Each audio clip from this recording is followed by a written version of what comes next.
Hello दोस्तों, welcome back to my channel. मेरे channel का नाम है ट्रेंडिंग क्राइम एनालिसिस और मैं ट्रेंडिंग केसेस जो आजकल ट्रेंड में चलते हैं उनके ऊपर नई नई वीडियो लेकर आता रहता हूं आपके लिए। तो आप नई नई वीडियो नए नए ट्रेंडिंग टॉपिक्स पर वीडियो देखने के लिए मेरे चैनल को प्लीज़ सब्सक्राइब कर लीजिए पहले से।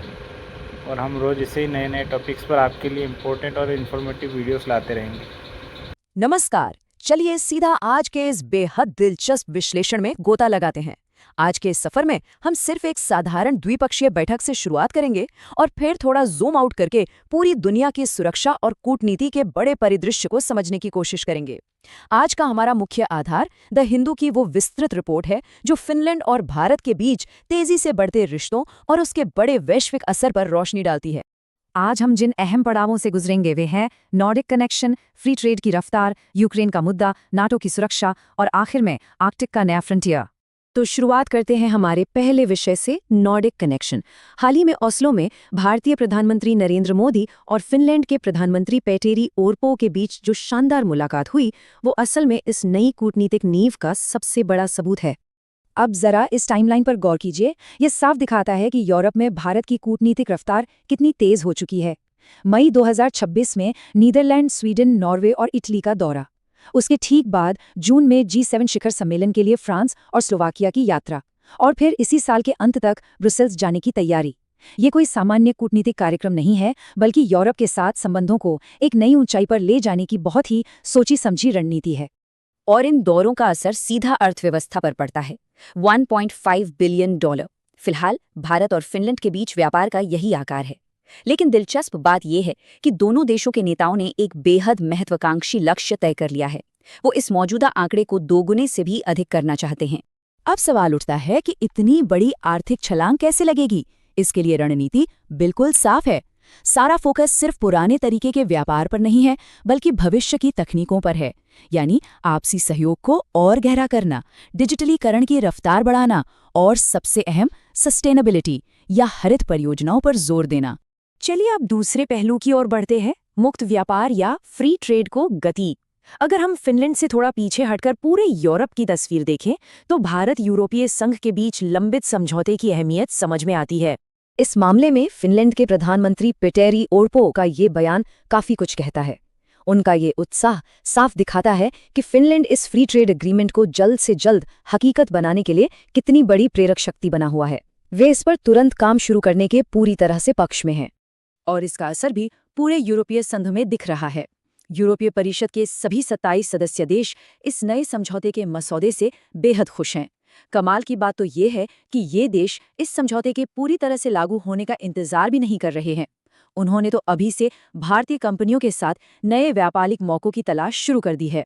व्यापार से आगे बढ़कर अब हम आते हैं तीसरे और एक बेहद गंभीर विषय पर, यूक्रेन संघर्ष और वैश्विक मध्यस्थता। इस एक मुद्दे ने पूरी दुनिया की भू राजनीति को हिलाकर रख दिया है। यहाँ हमारे सामने एक बहुत ही अहम सवाल खड़ा होता है। क्या कूटनीति यूरोप के इस सबसे बड़े सुरक्षा संकट को खत्म कर सकती है?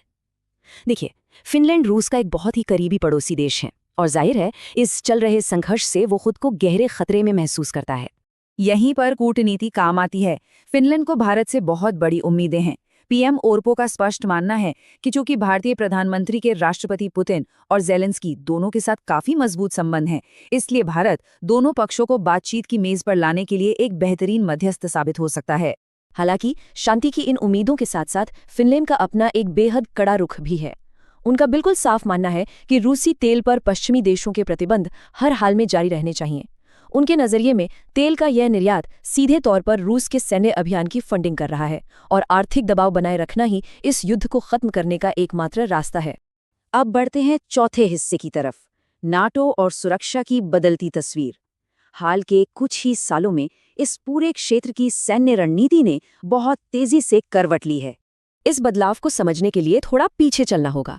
यूक्रेन पर हमले के ठीक बाद फिनलैंड ने अपनी दशकों पुरानी तटस्थ रक्षा नीति को पूरी तरह बदल दिया। साल 2023 में वो आधिकारिक तौर पर नाटो का हिस्सा बन गए। ये उनकी सुरक्षा मानसिकता में एक बहुत बड़ा और ऐतिहासिक शिफ्ट था। और अगर आज की ज़मीनी हकीकत की बात करें तो अमेरिकी राजनीति में चल रही हलचल या वहाँ के नेतृत्व के हालिया फैसलों के बावजूद फिनलैंड के अंदर नाटो गठबंधन को लेकर समर्थन आज भी असाधारण रूप से ऊंचा है।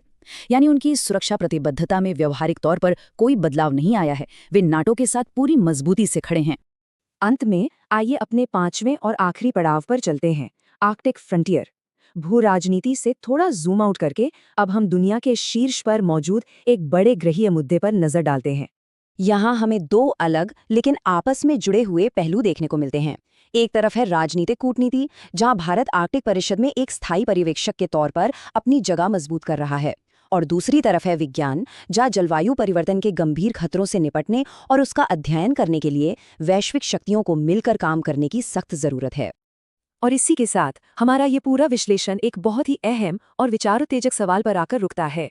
यूरोप से लेकर आर्कटिक तक जैसे जैसे दुनिया के ये नए समीकरण बन रहे हैं, भारत अपने तेजी से बढ़ते आर्थिक लक्ष्यों और एक अंतर्राष्ट्रीय शांति दूत की अपनी नई भूमिका के बीच कैसे संतुलन बनाएगा, ये एक ऐसा सवाल है जो यकीनन आने वाले समय में वैश्विक राजनीति की दिशा तय करेगा। हमारे इस विश्लेषण में शामिल होने के लिए आपका बहुत बहुत धन्यवाद।